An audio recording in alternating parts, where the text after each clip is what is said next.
Non stop Haryana.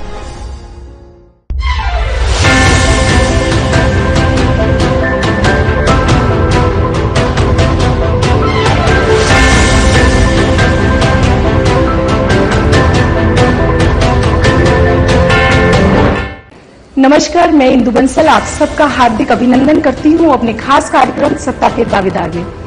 दोस्तों, हरियाणा में विधानसभा चुनावों के नजदीक आते ही सत्ता में भागीदारी के चाहने वालों की सरगर्मियां तेज हो गई है। प्रत्येक राजनीतिक दल जोरों शोरों के साथ चुनाव मैदान में उतर चुका है। सत्ता के दावेदार कार्यक्रम के माध्यम से हमारा ये उद्देश्य है कि हम उन चर्चित चेहरों से आपका परिचय करवाएं जिन्होंने जनता के बीच में अपनी एक विशिष्ट पहचान बनाई है। आज हमारे साथ है समालखा विधानसभा क्षेत्र से भाजपा से टिकट के दावेदार मनमोहन भडाना जी। भडाना जी नमस्कार। नमस्कार। भडाना जी, सबसे पहले आप अपनी पारिवारिक पृष्ठभूमि के बारे में बताइए, कुछ निजी जीवन से जुड़ी हुई कुछ सामान्य चर्चा। पारिवारिक पृष्ठभूमि की जब बात करते हैं तो मेरा परिवार पिछले 4 दशकों से जो है ना समाज सेवा में जी। राजनीति नहीं कहूँगा उसे, क्योंकि उनके लिए राजनीति समाज सेवा ही है। तो मेरे पिताजी समालखा से 2 बार विधायक रहे, फिर खतौली से विधायक रहे और अनेकों चुनाव लड़े उन्होंने, और उनके लिए मायने नहीं रखा कभी कि भाई चुनाव जीते या हारे, लेकिन हमेशा उन्होंने अपना पूरा जीवन जो है सिर्फ और सिर्फ पब्लिक लाइफ में बिता दी। मुझे याद है जब मैं छोटा होता था तो बड़ा मैं सोचता था कि मेरे पिताजी बहुत बिजी रहते हैं, समय नहीं दे पाते थे, लेकिन अब मैं उस चीज़ को रियलाइज करता हूँ कि उन्होंने अपने परिवार को भी ना इतना वो महत्वपूर्ण समझते हुए सिर्फ और सिर्फ लोगों के भले में और समाज सेवा में जो अपना पूरा जीवन निकाला। और मेरे चाचा भी और मतलब सारा परिवार ही जो है ना, जब फरीदाबाद से रहे हों हम लोग, चुनाव अनेकों लड़े, मध्य प्रदेश से भी, राजस्थान से भी। तो लेकिन अब मान लीजिए आज 20 साल बाद मैं समालखा बाद आ रहा हूँ, तो यहाँ पे जो लोगों का सम्मान और जो प्यार दिख रहा है वो उसी का नतीजा है कि उन्होंने हमेशा सर्वोपरि समझा समाज सेवा को। भडाना जी, आप अपनी राजनीतिक जो भागीदारी है उसको किस रूप में देखते हैं? राजनीति आपके लिए क्या है? देखिए, राजनीति मेरे लिए शुरू से समाज सेवा रही है, मेरे परिवार के लिए भी और मेरे लिए। हाँ, इतना जरूर है कि भाई अगर आप किसी सरकार में शामिल होते हैं और कोई इस तरह से राजनीति में आते हो तो काफी चीजें आसान हो जाती हैं जो आप अपने व्यक्तिगत तौर पर नहीं कर सकते हो। अगर सरकार में शामिल हो जाते हो, राजनीति में आ जाते हो, तो वो आपके लिए थोड़ा सा आसान हो जाता है समाज सेवा करना। इससे और अगर आप मान लीजिए 10 लोगों की सेवा कर सकते हो तो इसके माध्यम से आप 100 लोगों तक पहुंच सकते हो। तो मेरे लिए वही मायने है। भडाना जी, आज का जो मतदाता है बहुत जागरूक है, उनसे जुड़ना बहुत जरूरी है। जनता जिसे जानती है, जीत उसको होती है। जनता जिसे अपना मानती है उसको आगे बढ़ाने में विश्वास रखती है। सामाजिक रूप से आपने कौन कौन से ऐसे कार्य किए हैं जिनसे आपको लगा कि हाँ, मुझे जनता के बीच में ही रहना है? समाज के लिए आपने क्या किया? समाज के लिए मैंने इससे पहले फरीदाबाद से भी मैं बहुत सालों से जुड़ा रहा हूँ जी। हर तरह के समाज सेवा के कार्य किए हैं। एक तो सबसे बड़ा महत्वपूर्ण इसमें योगदान जो रहा है मेरा, जो मैं समझता हूँ, खोरी गाँव आपने सुना होगा, वहाँ पर बहुत बड़ी आबादी लोग रहते थे जिसे सुप्रीम कोर्ट के आदेश के अनुसार डेमोलिशन कर दिया गया। तो मैं उनकी भी लड़ाई लड़ रहा हूँ पिछले 2 साल से, जो है उनके बीच रहता हूँ और उनकी समस्या भी समझता हूँ। और मतलब बड़ा दुख भी हुआ कि रातों रात उनके घर जो है वहाँ से तोड़ दिए गए और उन्हें बेघर कर दिया गया। उनके बच्चे स्कूल जाते थे, वहाँ स्कूल भी थे, वो नौकरियाँ वहाँ पे लगी हुई थी, नौकरी पर भी जाते थे। और कभी किसी के जीवन में इतना बड़ा अगर भूचाल कहूँगा मैं, तो अगर आ जाए तो आप समझ सकते हैं उनकी क्या स्थिति होगी। तो उनकी लड़ रहा हूँ मैं। सुप्रीम कोर्ट में भी केस फाइल किया हुआ है उनके बिहाफ पे, और उनके आंदोलन में भी मैं सक्रिय रहता हूँ। और इसके अलावा और भी जो भी मदद की अपेक्षा करके मेरे पास आता है तो मैं उसमें बढ़ चढ़ कर हिस्सा लेता हूँ, चाहे वो खेल की बात हो या युवाओं को कहीं रोजगार की बात हो या किसी को निजी समस्या हो, कहीं जरूरतमंद लोगों में जैसे शादी के ना कर पाने की कोई समस्या होती है, तो उसमें भी अपनी योगदान हमेशा से मैं नहीं, मेरा पूरा परिवार जो हमेशा कर रहा है। भडाना जी, आज प्रत्येक राजनीतिक दल बहुत सोच समझकर टिकटों का आवंटन करेगा और निश्चित तौर पर बीजेपी भी, भारतीय जनता पार्टी भी टिकाऊ और जिताऊ दावेदार को आगे लाना चाहती है। आप अपनी दावेदारी को कितना प्रबल मानते हैं समालखा विधानसभा क्षेत्र? देखिए, मेरी जो दावेदारी है वो सिर्फ और सिर्फ पार्टी तक सीमित है। पार्टी के लिए समर्पित हूँ मैं आज भी और बाद में भी। अगर पार्टी का कहीं लगता है कि भाई मेरा आने से पार्टी को फायदा होता है और पार्टी को लगता है कि ये सीट निकाल सकता हूँ, तो मैं उसके लिए हमेशा खड़ा हूँ और पूरे समर्पण भाव से जो है बीजेपी के लिए। बढ़ाना जी, जैसा कि आप जानते हैं, आज जनता जिसके साथ है जीत उसकी है, और जनता को जिसने जितना जाना है जनता ने उसको उतना ही इतना भी माना है। तो अगर भारतीय जनता पार्टी आप पर विश्वास करती है, आपको टिकट देती है, सत्ता में आने के बाद ऐसा कौन सा काम है, कौन सी विकास योजनाएं हैं जिनको आप समालखा विधानसभा क्षेत्र में लाना चाहते हैं? युवाओं के लिए रोजगार की समस्या होती है कि उनको रोजगार ही नहीं मिल पाता, पढ़े लिखे रोजगार है। महिलाओं के लिए चिकित्सा सुविधा की कमियां हैं बहुत सारी, जल भराव की यहाँ पे समस्या है, पानी निकासी की समस्या है। तो कौन सी ऐसी विकास योजनाएं हैं जो आपको लगता है कि हाँ, अगर मैं सत्ता में आ गया तो इन योजनाओं को तो मुझे अमल में लाना ही है? देखिए, वैसे तो बहुत सारी समस्याएं हैं, लेकिन एक जो मैं आपको अगर एक ही समस्या की अगर बात करूं तो एक यहाँ पर सीवेज ट्रीटमेंट प्लांट की बहुत बड़ी कमी है। यहाँ पर जो है पानी निकासी की जो एक बहुत बड़ी समस्या है।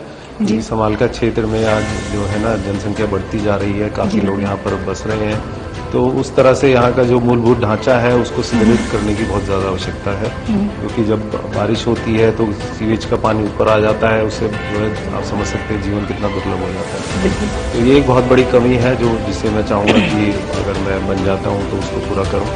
इसके अलावा और जो आपने गिनाई है रोजगार की भी समस्याएं हैं। देखिए, भारतीय जनता पार्टी की बहुत सारी नीतियां हैं, बहुत सारी नीतियां हैं जिसके तहत काफी कुछ किया जा सकता है, लेकिन उनको ग्राउंड लेवल तक लाने के लिए जो आपका जहाँ विधायक का जो रोल होना चाहिए वो कहीं ना कहीं कमी अभी तक मुझे यहाँ पे दिखी थी, उसको पूरा करूंगा। फिर क्या है कि मेडिकल कॉलेज या इंजीनियरिंग कॉलेज की अगर यहाँ व्यवस्था हो जाए तो मेरे को लगता है युवाओं को बहुत बड़ा उसमें सहयोग मिलेगा। और उसके अलावा खेल के जो स्टेडियम है उनमें अच्छी जो है सुविधाएं होनी चाहिए, कहीं इंडोर स्टेडियम भी होना चाहिए, क्योंकि यहाँ प्रतिभा बहुत भरी हुई है। मैं पिछले जितने दिनों से घूम रहा हूँ तो मुझे देखने को मिल रहा है बहुत सारे आपका सराहनीय प्रयास रहेगा ये। बहुत सारे नेशनल प्लेयर्स हमारे समालखा क्षेत्र में हैं, चाहे वो रेसलिंग में हो, चाहे वो एथलेटिक्स में हो, चाहे वो शूटिंग में हो। बहुत सारे बच्चे यहाँ पे जो है ना काफी हद तक आगे बढ़ रहे हैं। तो उन्हें अगर थोड़ा सा और प्रोत्साहित किया जाए और सहूलियतें दी जाए, मुझे लगता है कि आगे आने वाले 4 साल बाद जो ओलंपिक्स होंगे, मेरा ये सपना है कि कम से कम एक मेडल समालखा का जरूर होगा। और ये मैं आपसे आज सबके सामने वायदा भी करता हूँ कि अगर मैं यहाँ से बनता हूँ और मेरे पास जो भी क्षमता होगी, मैं अपना भरपूर प्रयास करूंगा कि समालखा में एक ओलंपिक मेडल जरूर लेके आए हमारा कोई बच्चा। बढ़ाना जी, बहुत सरल और स्पष्ट शब्दों में आपने अपनी बात को रखी है। हमारी शुभकामनाएं आपके साथ हैं। आज जरूरत है ऐसे टिकट के दावेदारों की जो पार्टी में आए और जनता के लिए इतना कुछ सोचें, युवाओं के लिए, ना सिर्फ युवाओं के लिए सोचें, अभी तो महिलाओं और बच्चों के लिए भी सोचें, उनके उज्जवल भविष्य के बारे में सोचें। दर्शकों, अभी आप सुन रहे थे समालखा विधानसभा क्षेत्र से भाजपा के लिए टिकट के दावेदार मनमोहन भडाना जी को। जल्दी ही हम आपसे फिर मिलते हैं एक सत्ता के नए दावेदार के साथ। तब तक आप देखते रहिए talk show with doctor Indu Bansal. जय हिंद, जय भारत।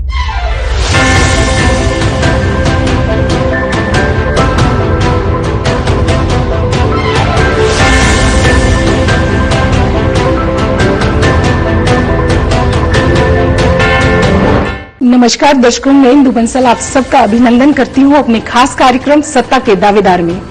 हरियाणा विधानसभा चुनाव के नजदीक आते ही जहां प्रत्येक राजनीतिक दल ने अपनी जीत को सुनिश्चित करने के लिए कमर कस ली है, वहीं प्रत्येक राजनीतिक दल के टिकट के दावेदारों ने भी ताल ठोकनी शुरू कर दी है। हमारे साथ हैं भड़कल विधानसभा क्षेत्र से राजकुमार वोरा जी। मैं आपको बताना चाहती हूँ कि राजकुमार वोरा जी भाजपा के जिला अध्यक्ष भी हैं। आइए हम उनसे कुछ बातचीत करते हैं, उनके बारे में जानते हैं। वोरा जी नमस्कार। नमस्कार। वोरा जी, आज जहाँ पे राजनीतिक दल सजग हैं, वहीं जनता भी बहुत जागरूक हो चुकी है। वो अपने नेता के बारे में सब कुछ जानना चाहती है, तो हम जानना चाहते हैं आपसे अपने निजी जीवन के बारे में आप कुछ बातें बताइए। नमस्कार इंदु जी, मैं आपके और आपके चैनल के माध्यम से आपके दर्शकों को अपनी ओर से और भारतीय जनता पार्टी के प्रत्येक कार्यकर्ता की ओर से मोदी जी की राम राम बोलता हूँ। राम राम जी। शुरू होते हैं अपने निजी जीवन पर। जी बिल्कुल। एक ऐसे परिवार में जन्म हुआ जो एक साधारण परिवार रहा। पिताजी हमारे सरकारी नौकर थे गवर्नमेंट प्रेस के अंदर। लेकिन उन्होंने अपनी नौकरी से ज्यादा तरजीह संगठन को दी, अपने हिंदुत्ववादी सोच को दी, राष्ट्रवादी सोच को दी। क्योंकि बचपन भी उनका संघ स्वयंसेवक के नाते शुरू हुआ। जब पार्टीशन से पहले जो क्षेत्र फ्रंटियर क्षेत्र हुआ करता था, वहां जन्म हुआ उनका। अपने छोटे से उम्र में ही उन्होंने संघ का स्वयंसेवक बनकर अपने जिम्मेदारियों को एक मजबूत स्थिति में रखा। बचपन से ही उनके अंदर देशभक्ति की, राष्ट्रभक्ति की भावना कूट-कूट कर भरी थी। वो भावना मुझे भी और मेरे बच्चों को भी उसी डीएनए से मिली। और मैं आज गर्व के साथ कह सकता हूँ कि हाँ, मैं संघ का स्वयंसेवक हूँ और भाजपा का कार्यकर्ता हूँ। क्योंकि यही एक सोच हमें अपने देश से, अपने राष्ट्र से, अपने हिंदुत्ववादी सोच से, अपने सनातन सोच से और सर्वे बंतु सुखिना सर्वे संतु निरामया की भावना से जोड़ गया। भाजपा में मैं आपको एक बात और बहुत अच्छी बताऊं जी बिल्कुल, कि भाजपा कार्यकर्ताओं की पार्टी कार्यकर्ताओं के द्वारा निर्धारित होती है, कार्यकर्ताओं के द्वारा चलाई जाती है, कार्यकर्ताओं के द्वारा ही उसके योजनाओं का क्रियान्वयन आम जन के लिए होता है, ये किसी खास वर्ग के लिए नहीं। और जो आम जन है, जैसा कि वर्तमान में हम देखते हैं मोदी जी का कि सबका साथ सबका विकास के ऊपर उन्होंने शासन किया और बखूबी कर रहे हैं। आज न केवल भारतवर्ष के लोग, अब तो विश्व के जितने भी देश हैं वहां के लोग भी मोदी जी को अपने एक आइडियल मानते हैं कि हाँ, ये एक इंसान है जिसने अपनी निजी सुख दुख को त्याग कर केवल और केवल भारत माँ की सेवा के लिए अपना जीवन को समर्पित किया। ये भाजपा के हर कार्यकर्ता की सोच रहती है। बचपन में जब हम अपने पिताजी के संघ की शाखाओं पर जाते थे, नमस्ते सदा वत्सल्य मातृभूमि त्वा हिंदू भूमि सुखम वर्धितो हम, ये प्रार्थना उस समय हमें उसकी जो उपयोगिता थी बचपन में नहीं पता लगती थी, क्योंकि बचपन खेल का, शैतानियों का नाम है। बिल्कुल, तो हम जाते थे संघ की शाखा में, खेलते थे, प्रार्थना करके आते थे। जो जो बड़े होते चले गए, हमें प्रार्थना का वो भाव पता लगने लगा कि जिन्होंने केवल और केवल भारत माँ को आगे रखा हुआ है, कि किस प्रकार मेरे भारतवर्ष के जो भारत माँ के पुत्र हैं, भारत माँ माने हमारी धरती माँ, अपनी मातृभूमि से जुड़े, मातृभूमि किस प्रकार उससे जुड़े हैं और अपना योगदान दें उसको ऊपर उठाने के लिए, उसके लोगों को ऊपर उठाने के लिए।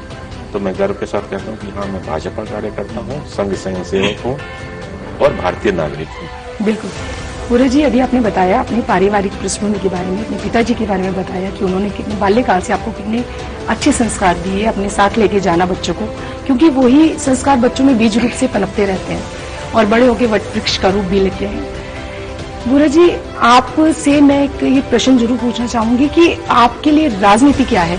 क्या केवल ऐसी राजनीति जिसमें राज किया जाए, या फिर उससे इतर कि लोगों के दिलों में राज किया जाए? तो इस बारे में थोड़ा सा बताइए कि राजनीति है क्या? मेरे लिए राजनीति जी भारत को दिए गए प्रभु राम के उस चरण पादुकाओं की तरह है जी कि चरण पादुका राजगद्दी को पर रखकर उन्होंने जो देश की सेवा करी, उन्होंने जो अपने अयोध्या वासियों की सेवा करी और उसके साथ साथ उन्होंने उस राज सुख का एक अंश भी उपयोग नहीं किया।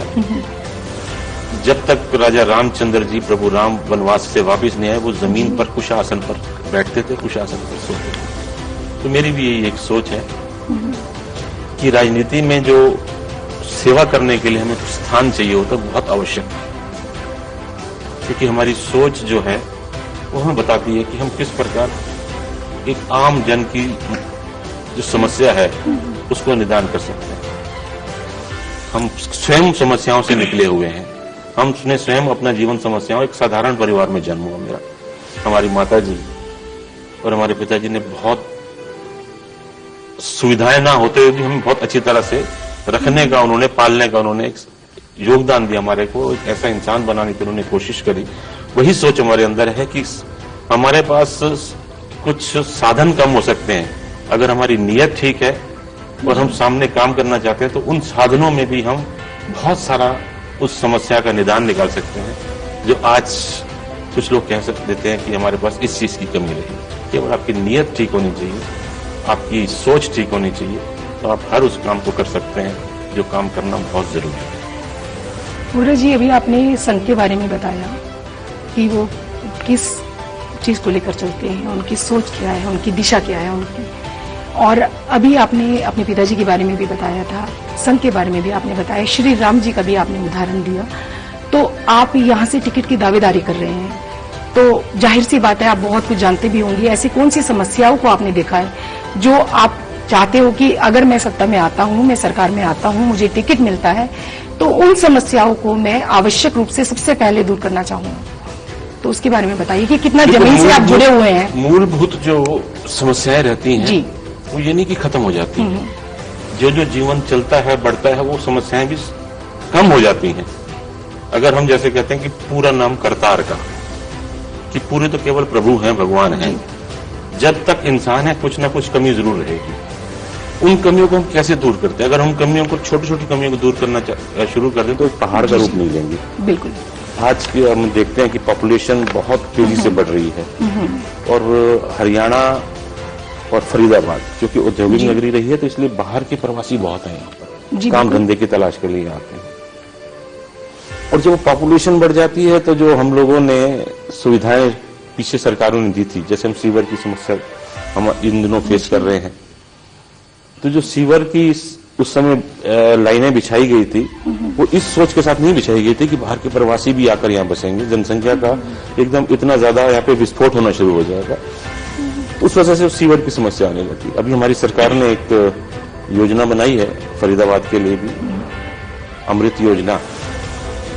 उस योजना को पूरा करने के लिए काम शुरू हो गया है, काम चल भी रहा है काफी समय से, लेकिन कुछ अफसरों की ऐसी नीयत रहती है कि काम को बहुत तेज कर देंगे तो फिर आगे क्या करें।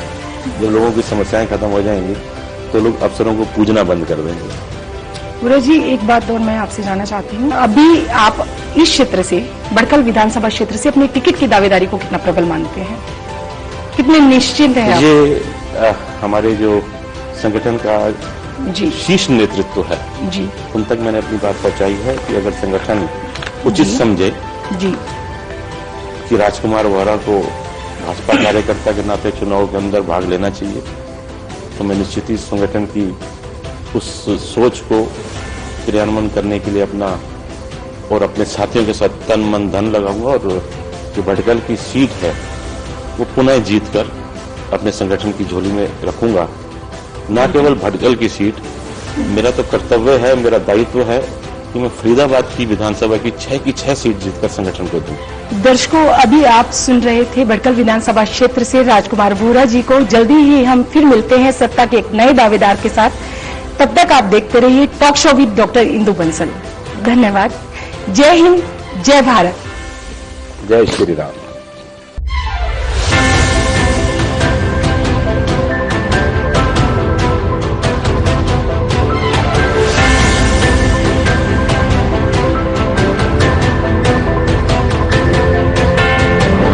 नमस्कार दर्शकों, मैं आप सबका अभिनंदन करती हूं अपने खास कार्यक्रम सत्ता के दावेदार में। दर्शकों, लोकसभा चुनाव 2024 के बाद जहां भारतीय जनता पार्टी सजग हो चुकी है, वहीं कांग्रेस पार्टी अपनी जीत से उत्साहित होकर पूरे जोश के साथ चुनावी संग्राम में उतर चुकी है।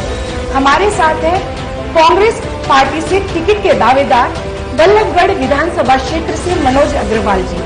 अग्रवाल जी नमस्कार। नमस्कार बहन जी। अग्रवाल जी, आप सबसे पहले अपनी पारिवारिक पृष्ठभूमि के बारे में बताइए, अपनी निजी जीवन से जुड़ी हुई कुछ बातें जो जनता भी जानना चाहती है। मैं तो बल्लभगढ़ का बेटा हूँ तो जी, और बल्लभगढ़ की जो मेरा परिवार है जी, मेरे पूरे पारिवारिक बैकग्राउंड को जानती है, लेकिन फिर भी आपके चैनल के माध्यम से जो लोग इससे अनभिज्ञ है उसके लिए बता देना चाहता हूँ कि मेरे पिताजी एक कांग्रेस पार्टी के अच्छे कार्यकर्ता और बड़े लीडर है, और उन्हीं को देख देख के हम बड़े हुए और उन्हीं की विचारधारा को हमने देखा। तो कांग्रेस की जो विचारधारा को जन जन तक पहुंचाने का वो काम किया करते थे, उसी राह पे हम चलते रहे। उन्हीं को हमारा जो परिवार रहा है कांग्रेसी माहौल हमने बचपन से वहाँ देखा।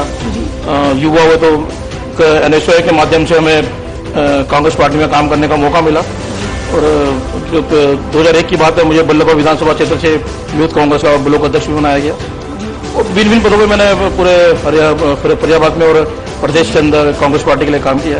अग्रवाल जी, राजनीतिक जीवन को आप अपने किस रूप में देखते हैं? बहुत से उतार चढ़ाव रहते हैं, बहुत से संघर्ष भी सामने आते हैं, बहुत से नए नए अनुभव हमें मिलते रहते हैं। तो आप अपने अनुभवों के बारे में बताइए, जो आपने फेस किया हो कि हाँ, मैं ये राजनीति में मैंने जाना है आज। देखिए, अनुभव तो एक ही, जब अगर मैं अपने सक्रिय राजनीति की अगर बात करूँ, अपने विधानसभा की अगर बात करता हूँ, तो मेरी सक्रिय राजनीति अगर देखा जाए तो 2001 से चालू होती है बल्लभगढ़ विधानसभा क्षेत्र में, जब ब्लॉक कांग्रेस का मुझे यूथ अध्यक्ष बनाया गया था बल्लभगढ़ विधानसभा क्षेत्र से। उसके बाद भिन्न पदों पर मैंने काम किया और निरंतर मैं कांग्रेस के लिए काम करते रहे, कांग्रेस की विचारधारा को जन जन तक पहुंचाने का काम हम लोग करते रहे। बड़ा लंबा सफर था, 2014 तक संगठन में हम लोग काम किया और 2014 के अंदर पहली बार मैंने टिकट की दावेदारी करी, जब हमारे बल्लभगढ़ विधानसभा क्षेत्र की MLA थी बहन शारदा राठौर जी, जब उनका टिकट कटा तो हमें लगा जब उनका कट सकता तो हमें मिल भी सकता। पहली बार दावेदारी करी तो वो टिकट नहीं मिला, लेकिन उसको कोई अफसोस नहीं था। पर कुछ सिखा के गए, अफसोस नहीं था, ठीक है दावेदारी करके हमने कभी सोचा था, लेकिन तब एक दिमाग में आया जब यार हमें भी जब दावेदारी करनी चाहिए और चुनाव लड़ने की तैयारी करनी चाहिए, टिकट की दावेदारी करनी चाहिए। तो 5 साल का एक लंबे समय हमें मिला, तो जब बहन जी की टिकट कटी, बहन जी तो अपने घर बैठ गई। तो बल्लभगढ़ विधानसभा क्षेत्र के जो कांग्रेस के कार्यकर्ता थे या नेता थे, वो अपना आपको अनाथा महसूस करने लगे, अपने घरों में बैठ रहे, उनको घरों से निकालने का काम मैंने किया। अगर बात करें 2 दिसंबर 2018 के अंदर एक सत्ता परिवर्तन रैली करी मैंने, जो काफी बड़े स्तर पे की थी, कि उसके बाद मतलब इतनी बड़ी और ऐतिहासिक रैली रही कि उससे पहले और बाद में कभी इतना बड़ा कोई प्रोग्राम हमारे बल्लभगढ़ विधानसभा क्षेत्र में नहीं हुआ। और जो 2019 की हम बात करते हैं, जब हमने टिकट की दावेदारी पेश की, तो बहन शारदा राठौर जी ने तो पार्टी छोड़ दी और बीजेपी में शामिल हो गई थी। तो एक ही नाम हुआ करता था, मनोज अग्रवाल, टिकट का दावेदार कौन? मनोज अग्रवाल। और हमें भी बड़ी खुशी होती थी, और जो भी कार्यकर्ता से हम किसी से बात करते थे, किसी नेता से बात करते थे, विधानसभा में बात करें, चाहे जिले में बात करें, चाहे प्रदेश में बात करें, तो एक ही नाम होता था, मनोज अग्रवाल। और हम जब पता लगाया टिकट हमें तो मिल रही है, दूसरा कोई नाम ही नहीं है, बड़ी और मेहनत से हमने काम करना चालू किया, जो सोच से उससे ज्यादा किया। पूरा परिवार मेरा साथ लगा, मेरी पूरी बल्लभगढ़ की मेरी जनता मेरे साथ रहती थी। 24 घंटे यहाँ पे भंडारा चलता रहता था, भीड़ लगी रहती थी, जगह नहीं होती थी बैठने के लिए, मिलने का समय नहीं होता था। लेकिन अचानक पता लगा हमारी टिकट कट गई 2019 के अंदर, तब बड़ा दुख फील हुआ, यार ये क्या हुआ मेरे साथ। लेकिन फिर हमने अपने आप को संभाला और दुआ से हम पार्टी के लिए काम करते हुए स्ट्रगल। अग्रवाल जी, आप बल्लभगढ़ विधानसभा क्षेत्र से अपने टिकट की दावेदारी कर रहे हैं, तो सामाजिक भागीदारी को किस रूप में देखते हैं आप, किस चीज से? सामाजिक भागीदारी के जनता का जुड़ा होना बहुत जरूरी है। जी। आज जनता जिसे चाहती है वो आगे आता है। जी। क्योंकि किसी भी राजनीतिक दल के किसी भी निर्णय को गलत साबित करने की सामर्थ्य रखती है आज जनता। तो आप अपनी सामाजिक भागीदारी को किस रूप में देखते हैं? अपनी जनता के लिए, यहाँ की जनता के लिए क्या क्या किया, किस तरह से आपने उनको समझा, उन्होंने आपको कितना समझा, कितना करीब रहे आप उनको? मैं बता दूं आपको कि पिछले 10 साल के अंदर मैं प्रदेश की बात करें या बल्लभगढ़ में विधानसभा की बात करें, मैं बड़ी बड़ी संस्थाओं में भिन्न पदों पर रहा। अगर मैं प्रेसिडेंट की बात करूँ तो अग्रवाल वैश्य महासम्मेलन हरियाणा का मैं वरिष्ठ वाइस प्रेसिडेंट हूँ। अग्रवाल वैश्य समाज का पूर्व के अंदर प्रेसिडेंट में वाइस प्रेसिडेंट में रहा था। और बल्लभगढ़ की हमारे बाजार की सबसे बड़ी संस्था है व्यापारियों की, उद्योग व्यापार मंडल बल्लभगढ़, उसका मैं जनरल सेक्रेटरी हूँ। बल्लभगढ़ इंडस्ट्रियल एसोसिएशन के अंदर जनरल सेक्रेटरी का पद तो फरीदाबाद बल्लभगढ़ एसोसिएशन के अंदर वाइस प्रेसिडेंट का पद मेरे पास है। और मैं तो अगर सामाजिक कार्यों की बात करें, हमने बल्लभगढ़ विधानसभा क्षेत्र की बात करें, तो पिछले 10 साल से हम एक कैंप हमने अपने ऑफिस में लगा रखा है, जिसके अंदर निःशुल्क चाहे हम परिवार पहचान पत्र की बात करें, अपने फैमिली ID, वोटर कार्ड की हम बात करते हैं, आधार कार्ड की हम बात करते हैं, जाति प्रमाण पत्र, राशन कार्ड, जितने भी जो मूलभूत जो आवश्यकता जो लोगों की है, जिन कामों के लिए लोगों को तहसील और नगर निगम चक्कर काटना पड़ता है, सेक्टर 12 कोर्ट तक भागना पड़ता है, एक दिन खराब करते हैं, दिहाड़ियां खराब करते हैं वो लोग, और फिर भी उनका काम नहीं होता। वो सारे काम पिछले 10 साल जब निःशुल्क यहाँ पे कर रहे हैं। और उसके अलावा कि जैसे हम कोरोना काल की बात करें, कोरोना काल के अंदर जब लोग घरों में थे, कमाई का लोगों को साधन नहीं था, तो निःशुल्क हमने लोगों के घरों तक, हजारों लोगों के घरों तक खाना पहुंचाने का काम किया। खाने की रोज सामग्री लोगों तक घरों तक हम लोगों ने पहुंचाई। और अगर कुछ बात करें, जैसे आज बल्लभगढ़ विधानसभा क्षेत्र नदी के ढेर बन चुका है, सीवर लाइन और फॉलो कर लिए, पानी के निकासी का कोई साधन नहीं है। तो जब भी पूरी विधानसभा के अंदर किसी भी कॉलोनी से, किसी भी घर से, किसी भी परिवार से मेरे पास फोन आता है, तो मेरी टीम वहां पहुंचती है। और जो भी समस्या होती है, चाहे वो गली की गंदगी की बात हो, चाहे गली में पानी भरने की बात हो, सीवर ओवरफ्लो की बात हो, उसका समाधान हम तुरंत खबर आने के 2 से 4 घंटे के अंदर करते हैं। और ये एक बड़ी बात है कि लोग हमें इस तरह के काम के लिए फोन भी करते हैं, तो बड़ा अच्छा भी लगता है हमारे को। अग्रवाल जी, यहाँ की जनता का भरपूर समर्थन आपको मिल रहा है, आपके अनुसार कि जनता का पूरा सहयोग मिल रहा है।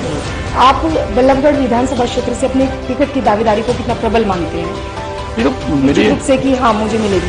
देखिए पिछले, अगर मैं अभी बताया आपको कि पिछले 10 साल के अंदर, अभी देखो चुनाव का जब माहौल नजदीक आता है तो कई लोग सक्रिय हो जाते हैं पार्टी के टिकट के लिए, चुनाव लड़ने के लिए।